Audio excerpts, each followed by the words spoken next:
Então é isso, gente. Boa noite aí. Obrigado mais uma vez pela presença de todos. Então, hoje, nesta noite, teremos alguns, algumas informações e pensamentos sobre doença de Crohn.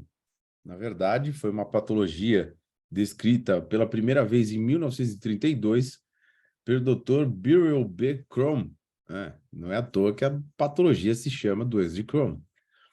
E como eu disse para vocês, né, a gente estava comentando antes de começar a aula, realmente é uma patologia de difícil diagnóstico, porque, na verdade, ela é uma somatória e de informações clínicas, né, que a gente vai pontuar cada uma delas, né?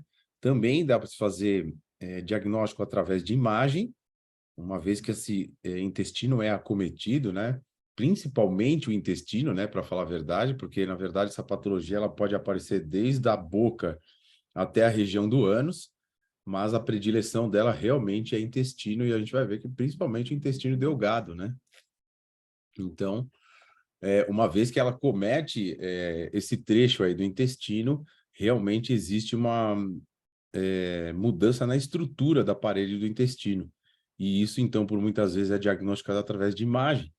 A gente vai ver, né? Ressonância magnética, tomografia, raio-x, porque realmente é uma lesão extensa e em certos pontos, né? Os processos inflamatórios são distribuídos, né?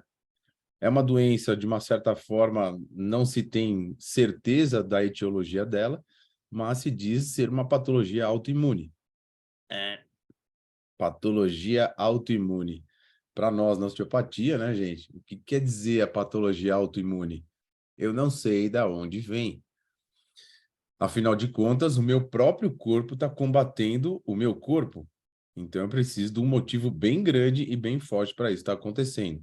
Obviamente, a gente pensa muito nas questões somatemocionais. Sim, é uma doença muito relacionada às questões de emoção, principalmente os graus de estresse. Mas também não podemos deixar de citar, obviamente, os hábitos alimentares desses pacientes, né? Uma vez que a gente percebe que uma má alimentação também pode deixar uma proliferação não adequada de bactérias. É uma suposição aí dentro das bibliografias, né, que a doença de Crohn também pode ser causada por vírus ou acúmulo de bactérias não, vamos colocar nocivas, né? E isso trazendo aí, então, uma lesão da parede do intestino, mais especificamente da mucosa, e aí despertando a tal da inflamação progressiva, né? Que é característica da doença de Crohn, ok? De uma maneira geral, gente, que eu gostaria que vocês pensassem, a partir do momento que vocês estão conversando sobre o intestino do paciente de vocês, e eles mesmos vêm com o diagnóstico, preciso te falar, eu tenho doença de Crohn. Por favor, já começa a acender a luz vermelha. Este cara tem componente somato-emocional. Obviamente, mais uma vez, não é o que vai trazer o paciente para dentro do consultório. Eu vim aqui porque eu sei que a osteopatia pode me ajudar com relação à doença de Crohn. Mentira. Esse cara vai lá, principalmente por dores referidas que essa patologia pode dar. Aí se confunde um pouco, né? Porque difícil a gente pontuar, né? É, é um intestino irritável, um leaky gut, doença de Crohn, então eu tenho que tratar qual parte do intestino. Para nós, gente, diagnóstico, na verdade, tudo bem, essa doença se diz autoimune, é como eu disse para vocês, a gente começa a olhar também a questão somatoemocional. Mas para nós, diagnóstico de uma forma geral, nome para aquilo que a gente vai tratar, não nos interessa de uma forma geral, né, gente? Porque afinal de contas, a gente sabe que a gente vai tratar o intestino por questões inflamatórias, onde existe lesão da mucosa, e se tem uma lesão da mucosa, na fase de remissão dessa patologia, eu vou ter cicatrização na parede. Chegamos ao ponto. Falamos sobre cicatrizes, falamos sobre aderências nessas vísceras. E uma vez que eu tenho aderência de víscera, ou até mesmo pelos processos de aferências que são conduzidas pelo sistema nervoso autônomo, tanto para minha coluna quanto para o meu crânio, né, via vagal, também pode me trazer sintomas relacionados aos processos físicos. Então, o que realmente traz o paciente para dentro do consultório nosso é a dor física. E a gente vai ver que quando se fala de intestino, nós temos dores referidas, são bem específicas de intestino, né? Então, para nós, mais uma vez, diagnóstico não é nada, né? É um nome. O que a gente vai tratar é no mesmo sentido. Eu trato o que é músculo esquelético referente ao sistema nervoso autônomo, eu trato o diafragma, eu trato relações viscerais, relações teciduais, e depois trato a víscera. Para nós, é o beabá de sempre, é um processo visceral. Mas eu acho que vale a pena a gente sempre destrinchar um pouco da fisiopatologia para a gente entender um pouco melhor se dá para a gente atuar em alguma questão mais profunda, de repente, né?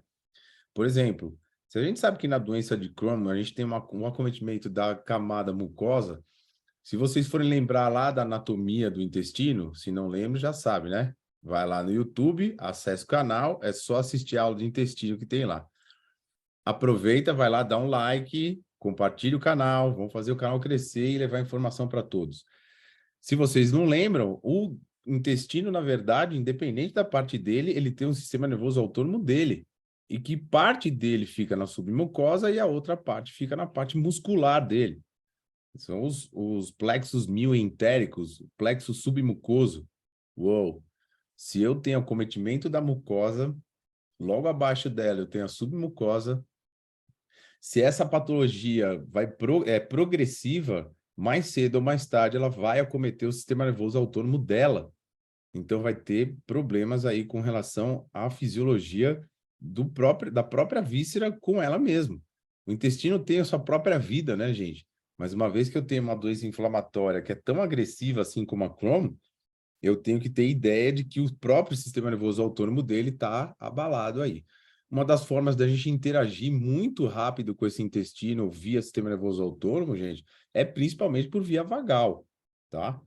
Porque esses plexos mioentérico e submucoso, na verdade, todas as aferências, a conexão que eles fazem com o sistema nervoso central é através do vago, né? Eu não sei se eu falei isso em alguma aula, né, gente? Mas o vago em si, 89% dele é aferência. A gente vê o vago muito como controle, né, visceral, o tanto de eferência que ele manda para acelerar peristaltismo, seja lá o que for, mas a gente tem que pensar que ele traz muito da informação do que está acontecendo lá para dentro do nosso crânio via núcleos da base. Beleza? Bom, se me deixa, eu fico só falando das peculiaridades aí da patologia, né? Mas a gente precisa um pouquinho mais de teoria.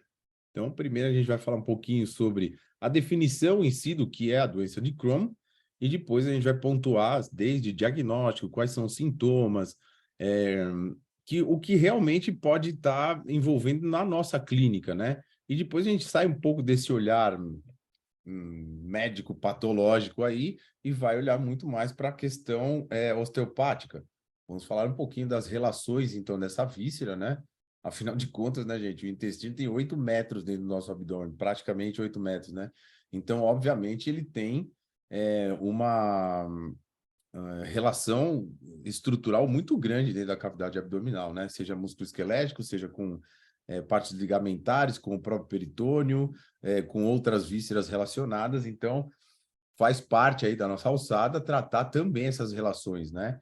Então, primeiro a gente aprende o que é a doença, aprende a fisiopatologia e depois tem um olhar osteopático em cima dela. Sempre vai ser assim, né, gente? Para quem já está acostumado aí a assistir as minhas aulas, muda uma coisinha aqui, outra ali, mas de uma forma geral, o que a gente faz é isso, entender a doença e criar raciocínio em cima dela. Beleza?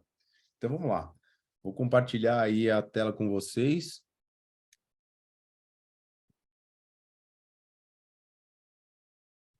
Efraim, você tá na Smart Fit, é isso, cara? Tá com luz roxa na câmera, rapaz.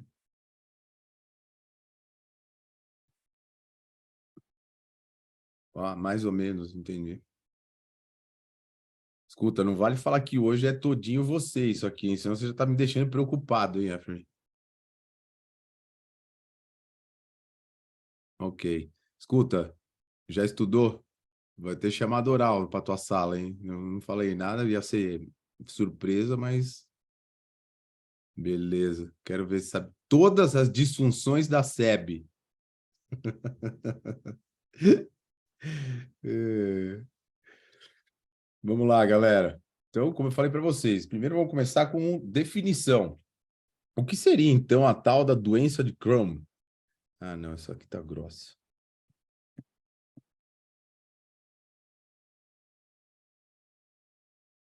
Doença de Crohn. Na verdade, né, gente, ela é uma subcategoria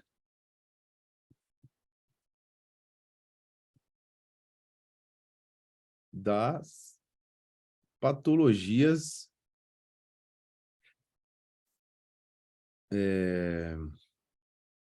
intestinais inflamatórias, né?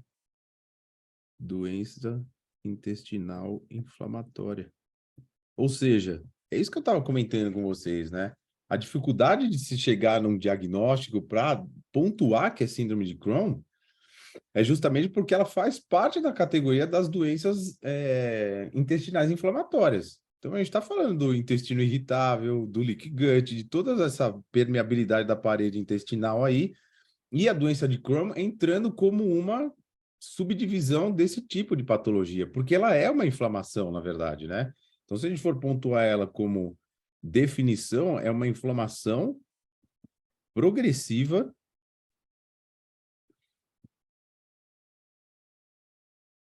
de característica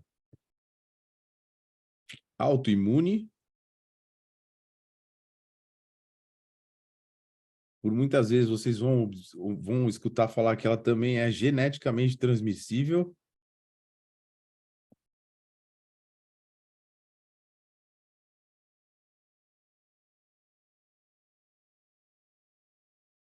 Que tem como característica e que pode, né, na verdade, acometer, como eu disse para vocês, desde a boca até a região anal. E veja, gente, é uma patologia focal. Não é que ela pode atingir da boca até o ânus, ou seja, seria o tubo gastrointestinal inteiro. Não. Na verdade, ela pode acontecer em qualquer região, desde a boca até a região do ânus. Mas é característico de maior frequência, gente, ela ser observada em ilho terminal,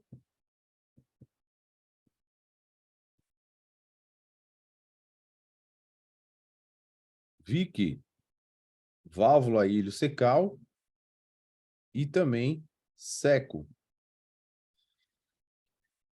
Essas três regiões geralmente, frequentemente, são as mais acometidas, mas isso não quer dizer que não possa acontecer, por exemplo, lá no sigmoide, no colo descendente. Não, na verdade, ela tem focos inflamatórios que frequentemente se instalam nesses lugares, mas pode ser que tenha outros focos pelo intestino inteiro, principalmente intestino grosso. É que se fala que geralmente quando ela está nesse acometimento de intestino grosso, a progressão inflamatória já foi muito grande, gente. E aí tá cometendo vários e vários pontos desses 8 metros de intestino que a gente tem aí. Mas, de uma maneira geral, principalmente ilho terminal, válvula iliocecal e seco. Ou seja, a gente está olhando o ser humano, se for essa característica principal dela mesmo, o lado direito inferior lá na fossa inguinal. É justamente desde a cicatriz umbilical até a espinha ilíaca anterosuperior. É esse trecho aí, então. Obviamente vai ser um local sensível, né? A gente está falando de uma doença inflamatória progressiva. Isso é interessante a gente já levantar essa bola, né, gente? Apesar de ela ser progressiva, tem alguns gatilhos da doença que deixam ela na fase ativa, ou seja, uma fase agudizada, onde realmente o paciente tem a sintomatologia dele bem acentuada, mas também tem fases de remissão, que na verdade é onde a gente pode trabalhar, né, gente? Não adianta querer trabalhar com um paciente agudo. Veja, não é que não adianta, né? Não visando a inflamação em si. Tudo bem, a gente trabalhar ao redor numa fase aguda, né? Mas vai ser um paciente com muita dor abdominal, né? Não vai ser de fácil acesso às nossas manobras e os nossos estiramentos, seja lá o que for que você for usar para tratar esse intestino, né? Então, de uma forma geral, é tratar esse paciente na fase de remissão. E por muitas vezes o que a gente observa na clínica, gente, que esse paciente ele vem de uma fase de remissão muito boa, principalmente se ele muda os hábitos dele. E aí a gente está falando dos dois hábitos, né? Alimentar e emocional. mas do nada vem o gatilho e ele cai de novo numa fase aguda. Então, geralmente, o paciente mesmo, quando ele já está adaptado, ele sabe qual é o gatilho. Muitas vezes é um gatilho emocional, muitas vezes é um gatilho alimentar. Vou dar um exemplo para vocês. Eu tive um paciente que ele foi diagnosticado com doença de Crohn, já chegou no consultório falando para mim, né? Quando eu estava perguntando todas as questões de intestino, ele já falou: eu tenho doença de Crohn.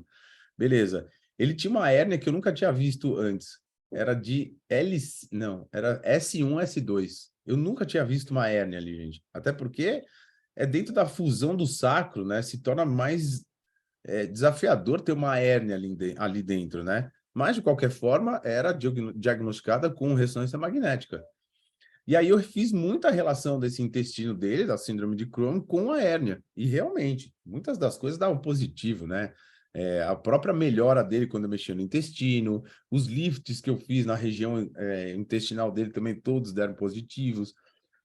E esse cara, ele tinha muita frequência de viagens, né, para a Europa. E por muitas vezes ele ia para a Itália e ele era um cara meio glutão e não se continha em não comer massas lá na Itália. E toda vez que ele comia massa, ele voltava com a hérnia dele agudizada e a doença já com um processo inflamatório inicial agudo. Quer dizer, o glúten, e olha que a massa da Itália não tem nada a ver com a do Brasil, hein, gente? Mas tem glúten da mesma forma.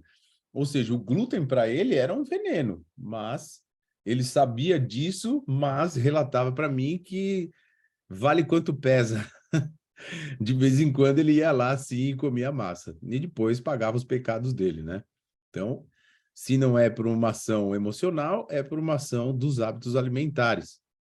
E a gente vai ver aí no hands-off, né, gente, o quanto é necessário a gente ajudar esse nosso paciente a entender que certos alimentos são pró-inflamatórios e que ele tem que evitar isso de qualquer forma, né? Lógico que para isso é muito interessante a gente ter o apoio de uma nutricionista, né, para nos ajudar, pelo menos a fazer um low food maps, né, para entender quais são os alimentos pró-inflamatórios para esse paciente e para que ele faça uma dieta organizada e evite o contato com essas substâncias, né? Geralmente, quem é celíaco, gente, tem problema com o glúten, quando sai fora da linha, toma uma chinelada do intestino, não tenham dúvida. Ele não perdoa. Pisou na bola, ele te arrebenta, não tem como. E aí o arrebentar, né, eu troquei a página aqui. E aí o arrebentar vem para nós como processos físicos, né, gente, para variar. Então a gente está pensando principalmente em lombalgias, mas enfim, a gente vai ver aonde são as dores referidas e eu acho que fica mais claro. De uma forma geral, eu consigo antecipar para vocês a experiência que eu tenho dentro do consultório. Intestino, lombalgia. Por muitas vezes lombalgia alta até, mas bem característico com lombalgia na região sacral irradiando pelos glúteos. A gente vai pontuar isso aí, pode ficar tranquilos. Beleza. Então, essa é a definição da doença, as características dela, né? E agora a gente começa a falar sobre diagnóstico. Então, o diagnóstico, na verdade, ele é feito por vários sinais do paciente, né? Na verdade, os caras fazem cluster aqui. Então, o padrão ouro aí para tentar o diagnóstico geralmente é ressonância magnética, tomografia computadorizada e raio-x varitado, né? Geralmente é quando o paciente já toma lá o contraste, faz o raio-x e aparece a lesão lá do intestino. Mas também pode ser através de exames laboratoriais. Então, a gente está falando de histologia e também de sorologia. Nessa sorologia, eles estão tentando ver aí com a quantidade de anticorpos, né? Uma vez que é uma doença autoimune, o que mais a gente vai achar dentro dos processos inflamatórios são células de defesa. Só que elas estão confusas, né? Elas estão percebendo, na verdade, o intestino como uma célula agressiva. Então, está acontecendo o processo de imunologia com relação à mucosa em si. E óbvio que a gente não pode deixar de levar em consideração o histórico clínico desse paciente, né, gente? E aí, quando a gente está falando de histórico clínico... Ó, não. E aí, quando a gente está falando de histórico clínico, a gente está falando principalmente dos sintomas desse paciente, né? Quando você estiver fazendo lá a questão de avaliação da parte visceral, né, gente? Esse paciente, quando chega na parte do abdômen em si, ele vai te referir muita coisa mesmo. E aí a somatória disso tudo pode também te alertar a pedir para esse paciente ir mais profundo nos exames, né? Acho bem difícil, mas pode ser que chegue no consultório de vocês um paciente que tem uma somatória desses sinais que a gente vai colocar aqui e não foi detectado a síndrome de Crohn nele. Então, daqui para frente, já que vocês vão conhecer um pouquinho mais a fundo essa patologia, se o paciente de vocês apresentar muita coisa do que a gente vai estar aqui, peça aí, então, uma avaliação médica, né, gente? Porque precisa de imagem. Se bem que hoje o fisioterapeuta pode pedir imagem, né? Mas a questão de sorologia, essas coisas, aí precisa de uma avaliação médica. E cá para nós, né, gente? Óbvio que um gastroenterologista ele tem mais experiência com relação às patologias do que a gente, né? Então, a gente pode levantar a suspeita dentro do consultório, entrar em contato com esse médico, já se é que está sendo acompanhado, se não indicar de preferência uma pessoa que atenda esse seu paciente, para chegar no tal diagnóstico e tentar também uma linha de tratamento medicamentoso mais direcionado para a doença de Crohn, ok? A gente está falando aí de medicação para doença autoimune mesmo, né? Então, o buraco é um pouquinho mais embaixo. Pelo menos para sair dessa fase aguda e entrar em remissão. A gente precisa do auxílio médico, sim. Beleza? Então, quais são os sintomas, né?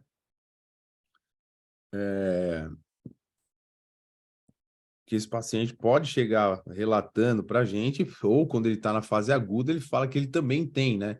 Ah, não, mas se ele não chega no consultório na fase aguda, então não tem por que eu deixar anotado aqui que ele sente isso. Não, gente, deixa lá sempre arquivado o que o cara está sentindo lá na hora e o que ele sente quando ele está na fase aguda. Para você também fazer uma métrica aí, se esse paciente está evoluindo bem ou não, né? Pô, o cara tinha dor abdominal quando ele entrava em fase aguda e emergência para evacuação. Depois que a gente começou o tratamento, quando ele entra na fase aguda, ele não tem esses dois tipos de sintoma. Pô, não tem como não olhar para isso como uma melhora, né, gente? Então também faz função a gente entender como é que ele se encontra na fase aguda, para a gente ter uma métrica e ver o quanto a gente está conseguindo evoluir e ajudar essa pessoa, né? Então, de uma forma geral, vamos lá. Sintomas: dores abdominais. Vocês vão ver que muitos dos sintomas que estão aqui, gente, eles são sintomas genéricos, né? Por exemplo, as pessoas que têm acúmulo de gases, elas não têm dores abdominais? Tem, né? Então, um pouquinho de cuidado aí e ver que a gente tem que fazer um cluster mesmo com um somatório aí de informações sobre o sintoma do paciente. Perda de peso.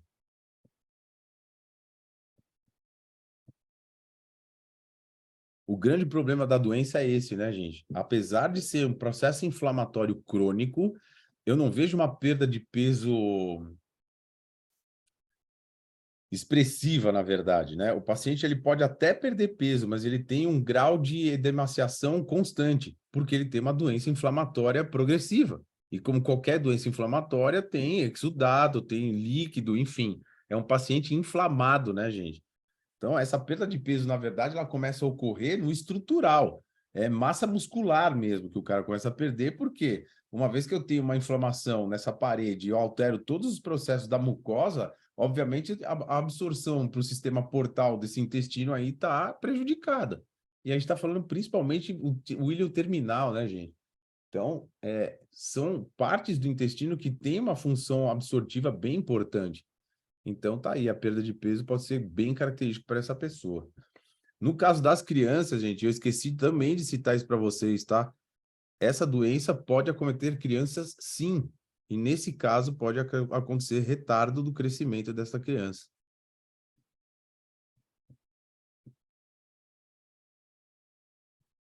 De novo, mais uma vez eu estou falando sobre infantil, mais uma vez eu estou falando sobre processos absortivos. É uma criança que come, não absorve nada, obviamente não tem energia, não tem substrato, né, para que a coisa aconteça de uma forma alinhada. Então, é característica aí com relação às crianças. Mas Anemia. Estamos falando da mesma coisa. Se eu como e não absorvo, obviamente eu não tenho substrato para a produção de hemácias. Nas fezes, pode apresentar muco ou até mesmo sangue. Voltamos a falar de sintomas genéricos, né, gente? Existem outras patologias irritativas do intestino que têm como característica a produção de muco. Então, é somatória. O que mais? Mucosas secas. E aqui a gente está falando de todas as mucosas, tá, gente? Tudo que é mucosa que pode ter, que tem relação aí a ser mucosa, na verdade, não é relação, estão desidratadas. Então, você vai ver mucosa bucal, geralmente tem também aftas aqui, né? Mucosa nasal, enfim, tem alteração dessas mucosas de uma forma geral. A gente está falando do cara que comanda nosso corpo, que é o tal do intestino, né, gente? Sangramento retal.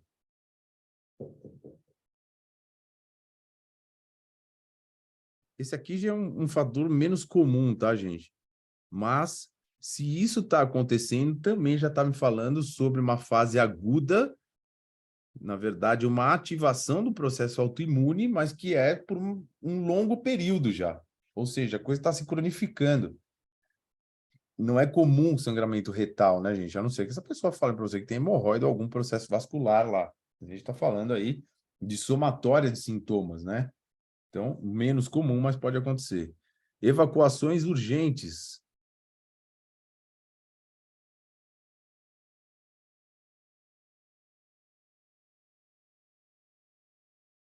Daí uma das nossas principais defesas, né, gente? Imagina, o teu intestino está inflamado, aí você vai lá e come uma coisa, sei lá, eu, por exemplo, gordurosa. Se ele não tem capacidade de metabolizar isso, ele vê isso como um agente agressor, a primeira coisa que ele faz é colocar para fora. Então, do nada, o cara tem uma diarreia, geralmente é diarreia, né? Ele tem uma evacuação aí de emergência, de urgência, né? Tem que sair correndo aí. E aí, alguns sintomas já mais relacionados com a gente, por exemplo, inchaços. E aí estão pontuando principalmente articulações como joelho, cotovelo e os quadris.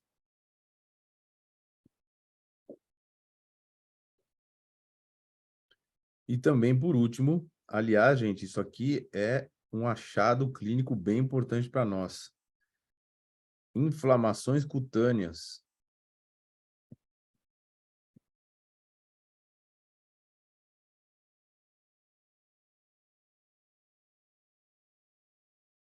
Vamos combinar uma coisa, gente. Daqui para frente, o paciente chegar no consultório para você e falar que tem um problema de pele, pelo amor de Deus, me pensa no intestino dele. Não tem condição de pensar em outra coisa, gente. A não ser que seja uma questão emocional, porque tem muito a ver também com o processo de separação imediatos, né? Morreu uma pessoa que eu não estava nem esperando que ela morresse. Sim, eu posso ter um problema cutâneo referido, principalmente quando se fala de vitiligo. Tem muita relação com perda imediata.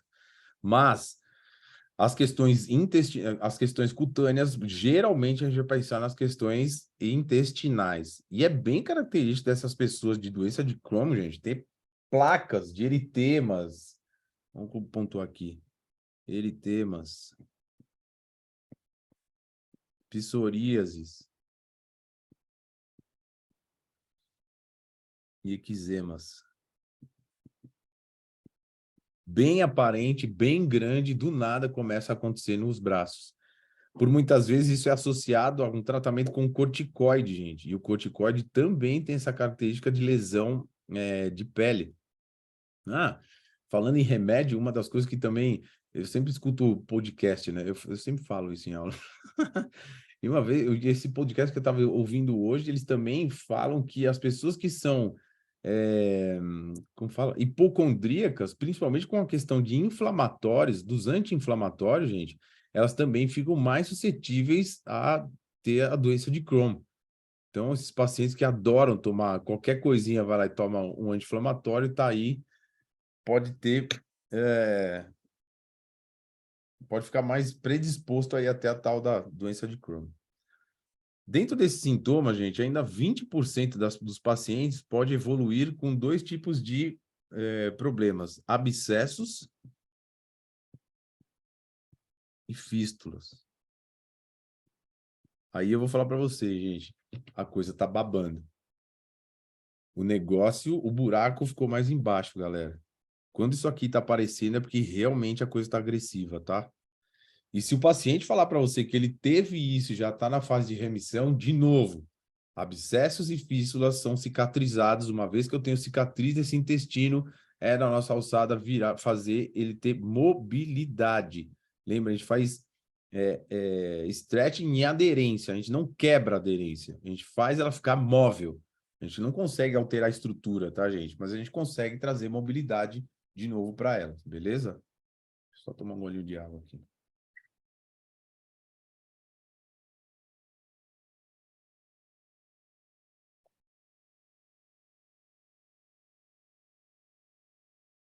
Ok, vamos lá.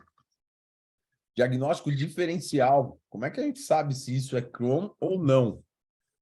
De novo, né, gente? Cluster, depois de tudo isso que a gente viu aí,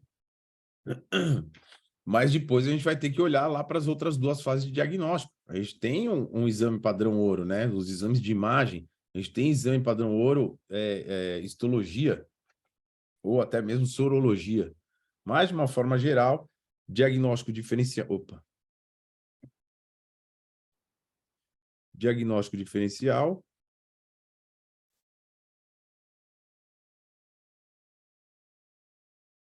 se dá também por duas coisas. Uma é pela localização das lesões,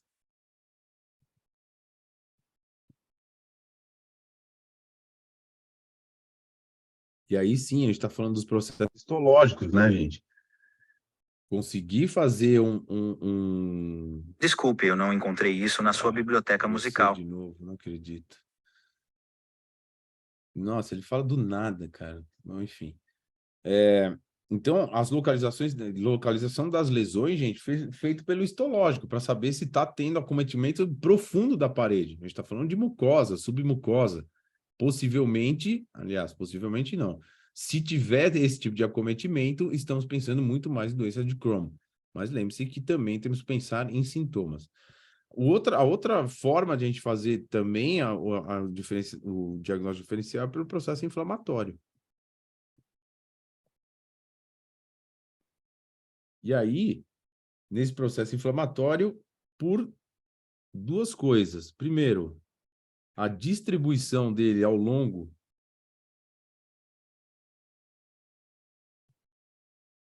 do intestino e a penetração na mucosa.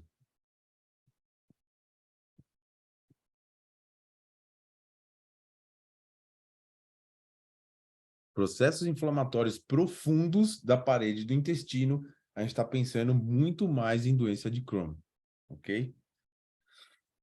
Ok, então já sabemos como fazer diagnóstico, já sabemos como diferenciar essa patologia das outras patologias inflamatórias intestinais, e agora falamos um pouquinho da fisiopatologia dela. O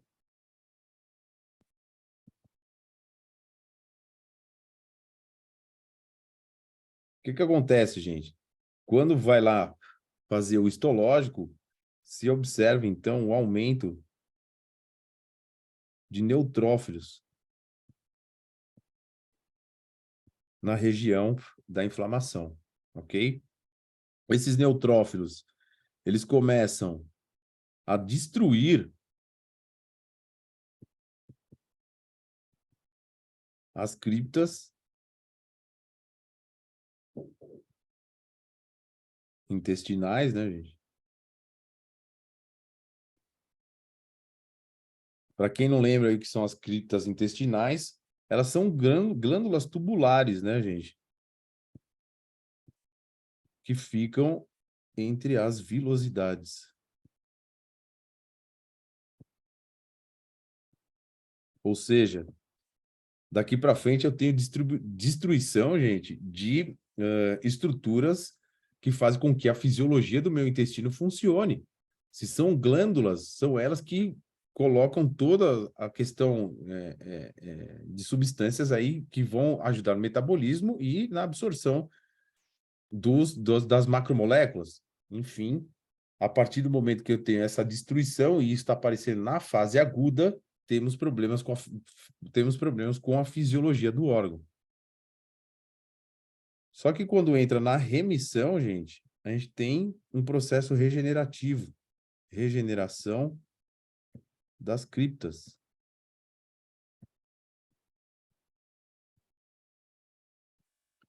Só que agora essa regeneração é desorganizada, então a gente tem uma modificação estrutural.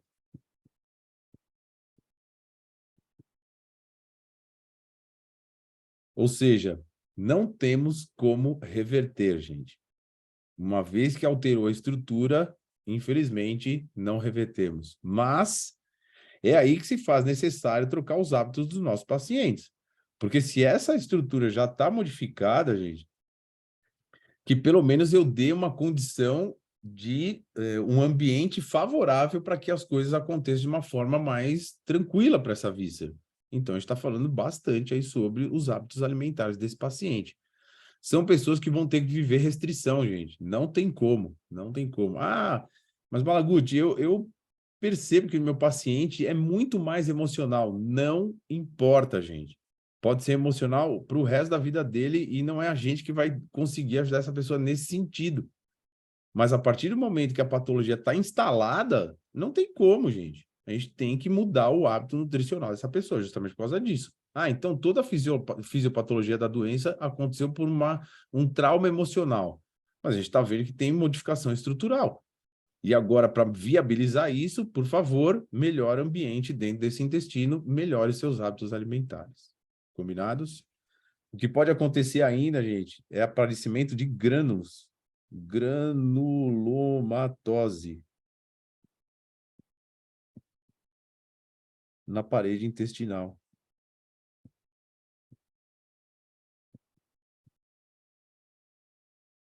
Essa granulomatose, gente, ela é caracterizada por uma concentração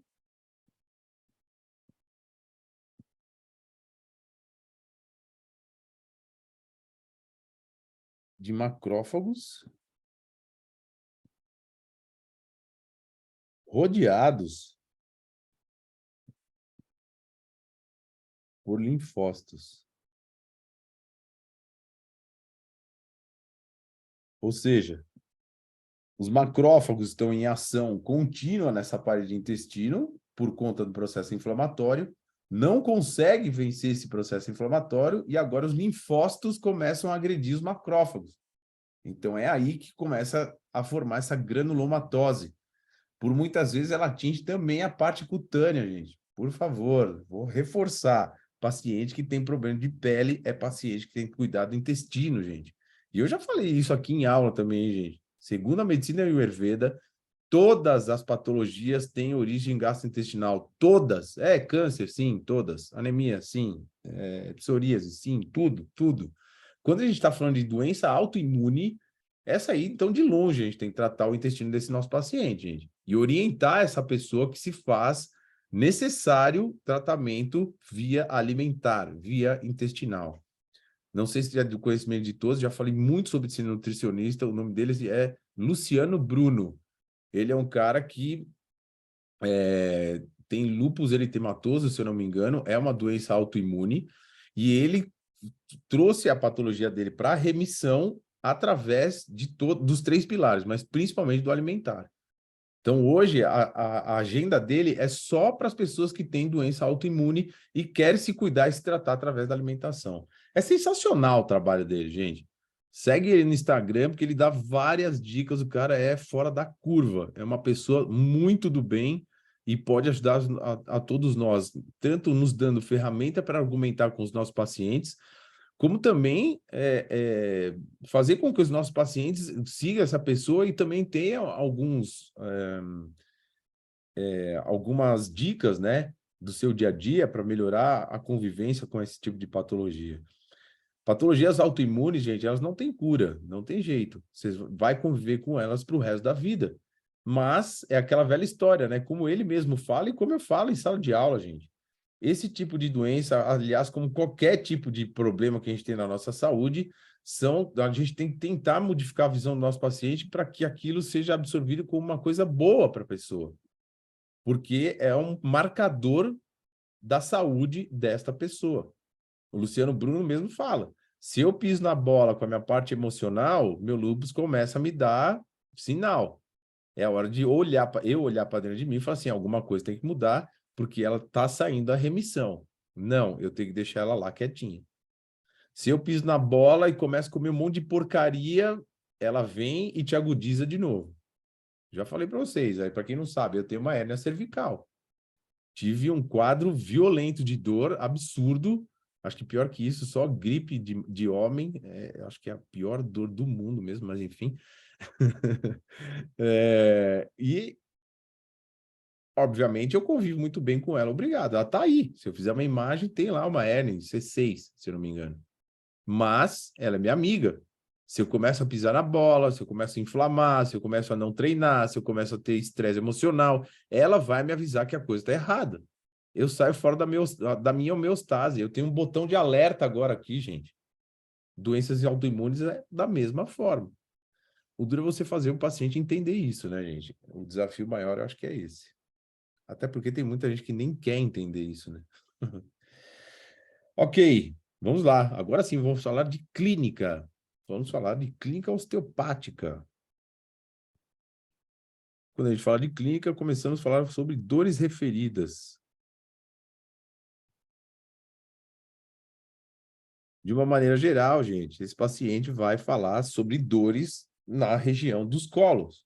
Então, se a gente for começar lá por baixo, a gente está falando de seco. Então, aqui, fossa inguinal.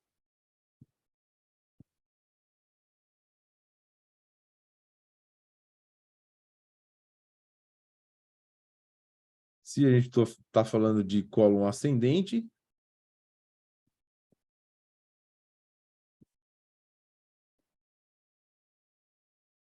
pode ser tanto pela parte lombar ou anterior, como se fosse um abdominal mesmo, da parte direita.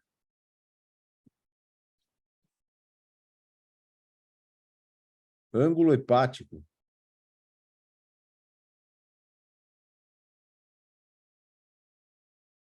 Para quem ainda não teve aula de intestino aí, últimas costelas, direita. Depois o outro lado, ângulo esplênico.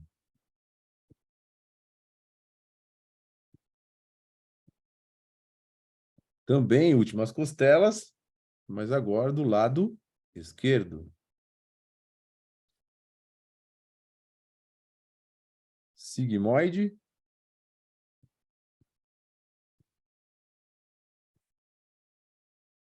Região de fossa inguinal esquerda.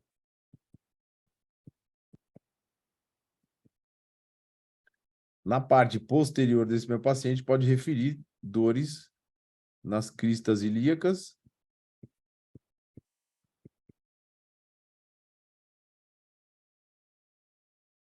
e também região sacral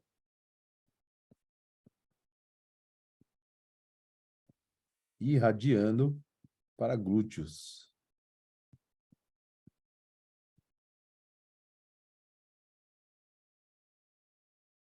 Sempre fala também, mas é bom a gente recordar. Pacientes que chegam no consultório com dores bilaterais, por favor, afaste o músculo esquelético do seu raciocínio. Não estou falando que não tem problema músculo-esquelético, eu estou falando que a causa não é músculo-esquelética. Por muitas vezes vocês vão observar que são questões viscerais, gente. E se não é visceral, é somatoemocional. Já falei isso milhares de vezes dentro de sala de aula, dentro das minhas aulas, e vou continuar replicando isso, gente. É muito, muito presente. Dor bilateral, dor bem na região sacral, no meio do sacro, que irradia para os dois lados. Porra, será que eu posso ter uma ciatalgia bilateral? Cara, é bem difícil ser um processo musculoesquelético. Mas vai lá e irrita o nervo. Pergunta para ele se é. Faz o slump test. Fez o slump, deu positivo, o Malaguti estava errado. Sim, podemos ter dor irradiada bilateral. Mas, de uma maneira geral, gente, eu quero que vocês pensem, sim, nas questões muito mais viscerais e somatoemocionais, quando elas se apresentam bilaterais. Dores nas cristas ilíacas posteriores, gente. Pô, o paciente tem dor em faixa, isso é uma coisa. Isso também é característico de intestino por muitas vezes, tá, gente? Mas dor específica em cima da crista ilíaca, suspeite. Faz lá um testezinho de lift, vê se melhora. E ainda, gente, vou pedir uma coisa bem interessante para vocês. Dermalgia... Oh.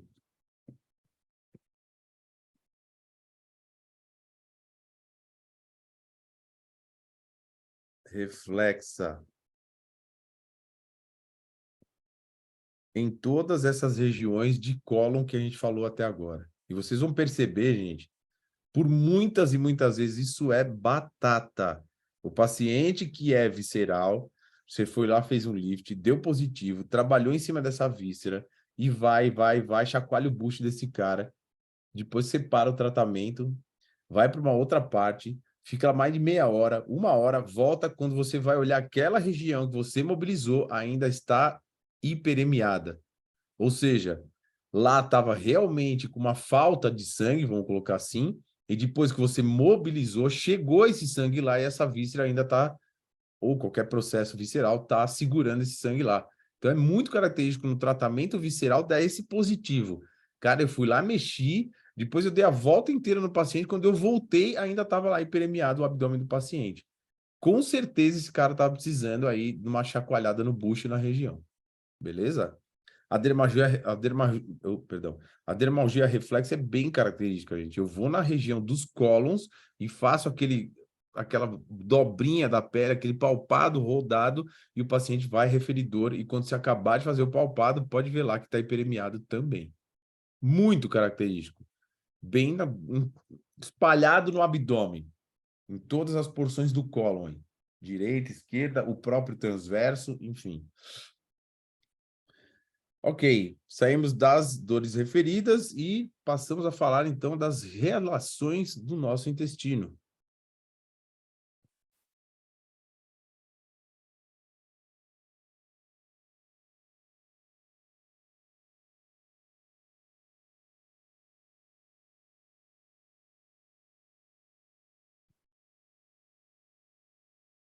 Vamos começar por aquela que a gente gosta, né? Sistema nervoso autônomo. Então, estamos falando principalmente via vagal, mas não esquecer que, dependendo da porção que você está falando do intestino, vai ter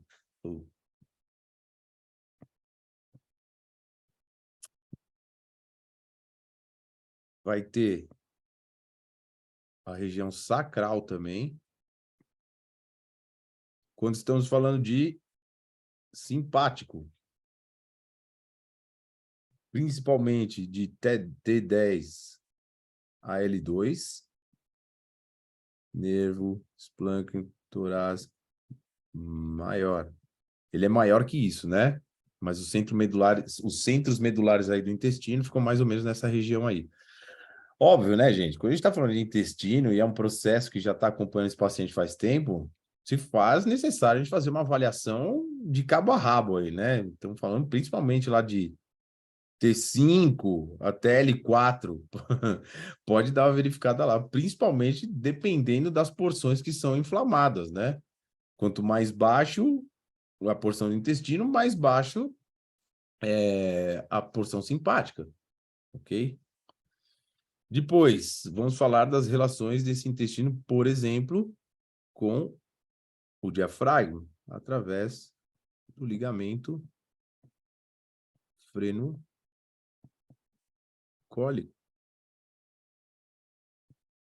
Esse ligamento, na verdade, ele pinça, né? É uma alcinha que faz lá do intestino que liga ele diretamente com uma porção do diafragma.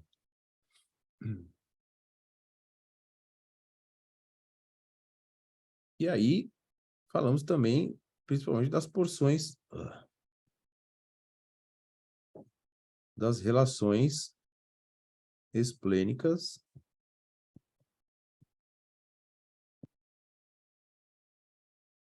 hepáticas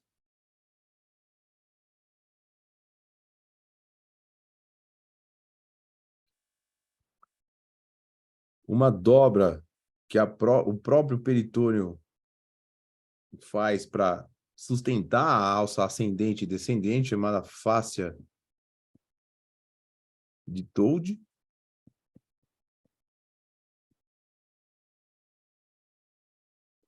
Lá para baixo, a relação desse intestino com o seco, principalmente, gente, diagnóstico diferencial para pessoas. Muito comum o paciente vir com características de psoite. Na verdade, esse cara está com um problema intestinal. O que a gente tem que fazer? O teste de palpação dolorosa. Palpa lá o psoas e fala para ele fazer a força. Sumiu a força, não é o psoas. Sumiu com a força, né? Não é o psoas. Quem mais? De lá, de baixo, ainda a gente tem a Vicky. Aliás, sempre quando for pensar em tratamentos viscerais, não se esqueçam das válvulas. E se eu estou falando de Vicky, eu estou falando de uma estrutura que liga a Vicky com a flexura duodeno-jejunal, a tal da raiz do mesentério.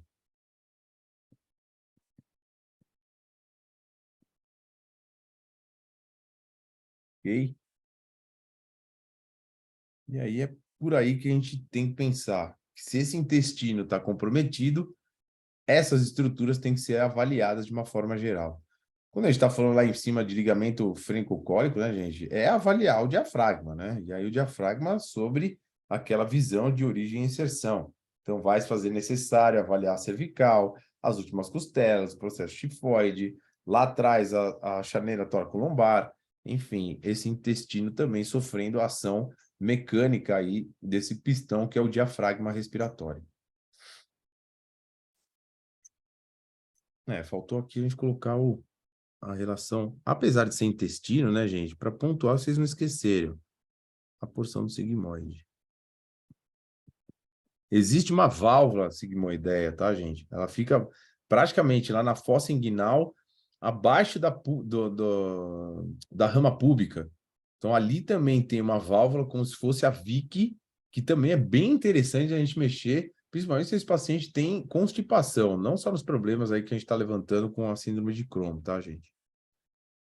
Então, basicamente, é dessa forma que a gente tem que olhar o intestino, independente de quais são as porções dele, saber que essas relações aí a gente vai ter que avaliar e trazer aí mobilidade para essa víscera como um todo. Para quem não sabe, eu já falei também aqui algumas vezes, né, gente? O intestino ele tem uma propriedade que se chama piezoeletricidade. Então, se eu palpo o sécum, eu faço uma pressão em cima dele, quando eu retiro a pressão, essa força, essa pressão que eu coloquei no sécum, ela reverbera pelo meu intestino como um todo.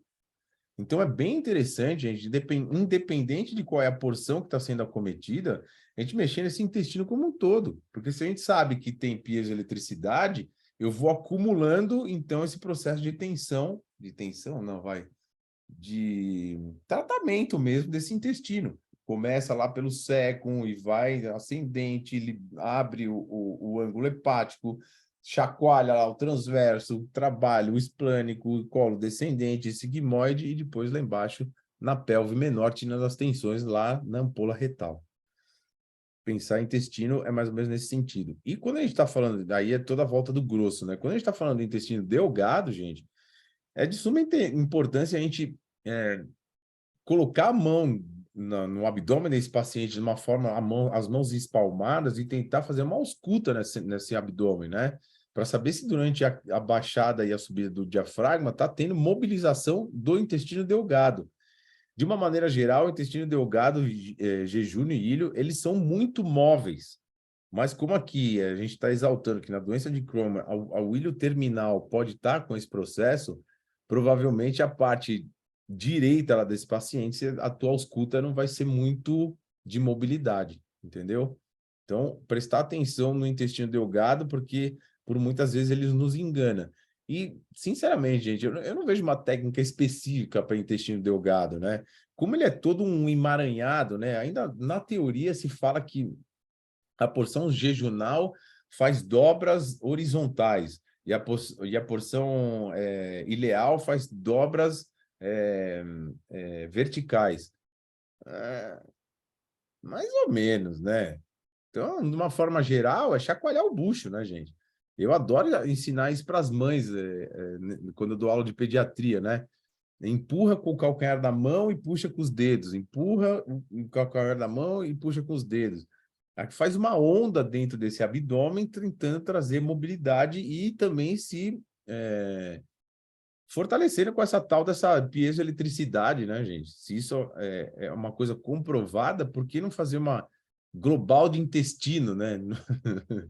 Não existe essa técnica, mas de uma maneira geral, para vocês pensarem e chacoalhar o bucho aí do paciente de vocês, ok? E aí, para fechar a aula de hoje, a gente fala um pouquinho sobre o hands-off. Hands-off. O que a gente vai falar para esse paciente, né? Ou pelo menos orientar ele, de uma forma geral, para que ele, pelo menos, mude algumas atitudes do dia a dia. Galera, eu acho que São Paulo vai amanhecer debaixo d'água. Cara, não parou de chover um minuto aqui, pelo amor de Deus. Então, no hands-off, o que a gente vai falar para esse paciente? Vamos auxiliar ele um pouco, né?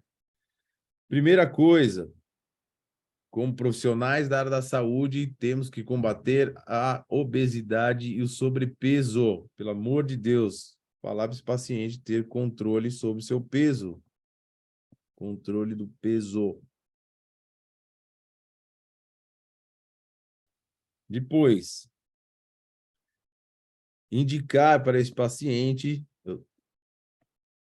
tenha aí no teu arcabouço de profissionais que trabalham com você, indicar um paciente, um profissional competente, uma nutricionista competente para fazer a dieta desse paciente. Precisa ser balanceada, pelo amor de Deus. Ainda, como eu falei para vocês, interessante fazer um low food maps para tentar descobrir quais são os alimentos pró-inflamatórios. E aí, esses é para tirar mesmo. Ah, eu evito. Não. Nessa fase de tratamento é para tirar mesmo, gente. Ah, eu não consigo ficar sem o queijo. Escolhas. A gente está tentando fazer uma coisa para te promover saúde. Eu acho que nesse momento o ideal é você caminhar comigo nesse sentido, porque senão é o que eu falo para muitos pacientes que vão no consultório. Se você não faz a sua parte, quando você deita aqui na maca, é a mesma coisa que ficar fazendo massagem em você. Não tem o efeito que eu estou precisando que tenha para o seu músculo esquelético, para o seu corpo em si. Então, por favor, paciente, faça a sua parte. Sim, prazeres imediatos têm que sumir da vida desse paciente. Atividade física, de uma certa maneira, moderada, tá, gente? Lembra que eu falei para vocês, moderada. Esse paciente é um paciente que está tendo problema de absorção. Não adianta você mandar o cara fazer uma maratona. Se ele não está colocando o substrato para dentro do músculo dele, ele vai entrar em catabolismo. De uma maneira geral, tratar o intestino, gente, é minimizar os processos inflamatórios metabólicos. Então, a gente consegue ajudar esse paciente, mas a gente precisa que ele faça a parte dele para evoluir a coisa. Atividade física, gente, é o santo remédio para muitos dos processos intestinais. Afinal de contas, não só pela mobilidade que você traz para toda a víscera enquanto você está na atividade física, tem a tal da produção dos hormônios do bem. principalmente serotonina. E serotonina, a gente está falando de intestino. O que mais? Beber água. Parece ridículo, mas isso aqui deveria estar em todo o tratamento osteopático. Aliás, eu falo para todos os meus pacientes, quando vou, o cara entrou no consultório, eu só mexi em vísceras. Hoje, por favor, pelo menos 3 litros de água. Vamos tentar dar uma lavada, porque muitas das toxinas são liberadas nessa situação. E a gente tem que, expurgar isso do corpo, pelo amor de Deus. Então, orientar esse paciente a beber água. De preferência, se for fumante, pare agora. Não fumar não ajuda em nada. Evitar jejum prolongado.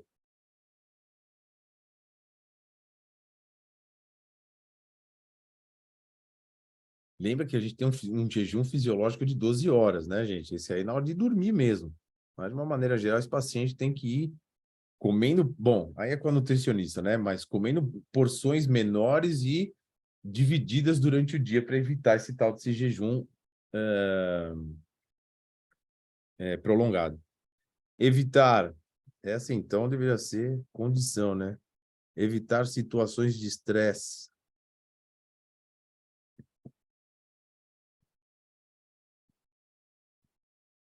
Esse mesmo paciente meu que eu falei para você, gente, lá que ia para a Itália e comia massa, ele também tinha uma questão emocional bem forte lá com família e tudo mais.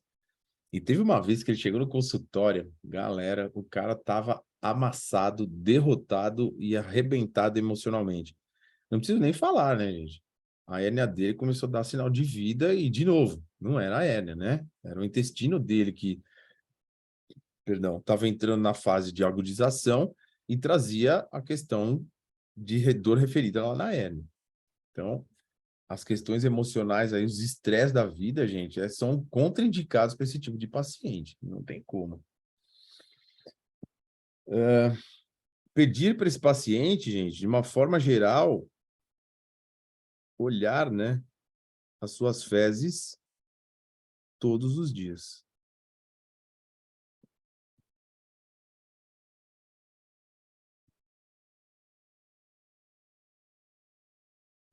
Isso é uma coisa que me deixa perplexo dentro do consultório, gente.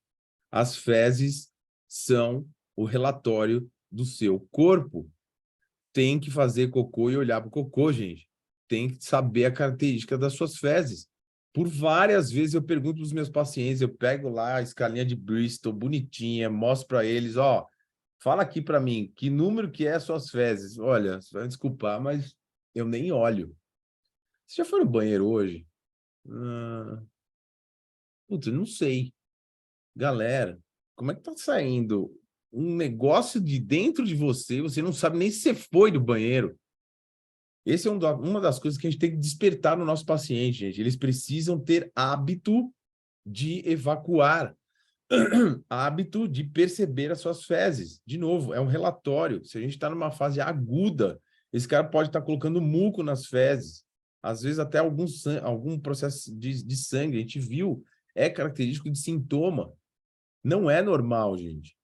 E por muitas vezes, né? Se a gente está falando de digestório baixo, né? Que a gente está falando de jejum para baixo, esse sangue por muitas vezes é vivo, tá, gente? Então, se não for por alguma hemorroida, alguma coisa aparente externada, possivelmente é interna. E se isso ficar se repetindo por muitos dias, obviamente tem que fazer um exame mais profundo. Coisa boa não é.